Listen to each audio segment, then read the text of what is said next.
Begitupun pada kesempatan malam hari ini kita kumpul di tempat yang mulia ini. Ini termasuk kepada Allah Subhanahu. Amin ya Rabbal. Amin ya Rabbal.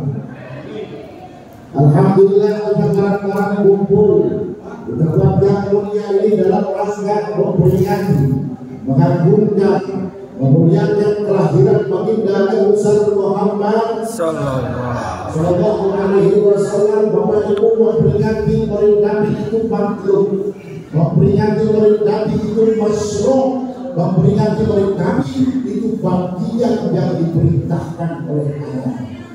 Mengapa peringatan Maulid Nabi ini bagian yang diperintahkan oleh Allah? Satu, tujuannya untuk rasa syukur kita kepada Allah Subhanahu wa ta'ala atas kudusnya baginda Nabi Muhammad Sallallahu Alaihi Wasallam. Di dalam kitab Sahih Muslim dijelaskan, Rasul setiap hari Senin puasa. Ditanya oleh sahabat, ya Rasul, mengapa Rasul setiap hari Senin puasa? Selasa tidak, Rabu tidak. Mengapa Rasul setiap hari Senin puasa? Dijawab oleh Rasulullah, "Laka yawmun yuridu fi wa laka yawmun begitu kau unzila alayhi." Hari Senin adalah hari kelahiranku dan di hari Senin aku diangkat menjadi Rasul. Dan dengan dasar inilah mengapa umat Islam mengadakan bentuk rasa syukur kita kepada Allah Subhanahu.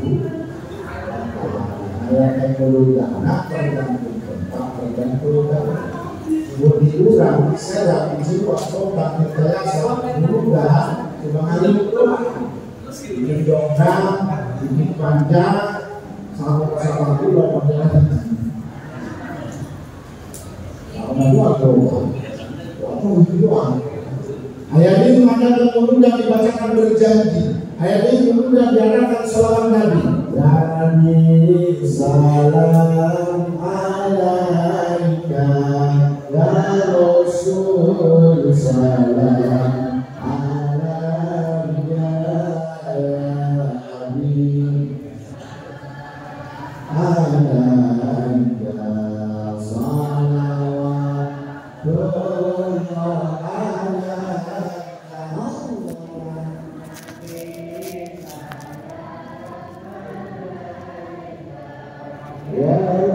Kurin berapa dia ber?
Tuhan.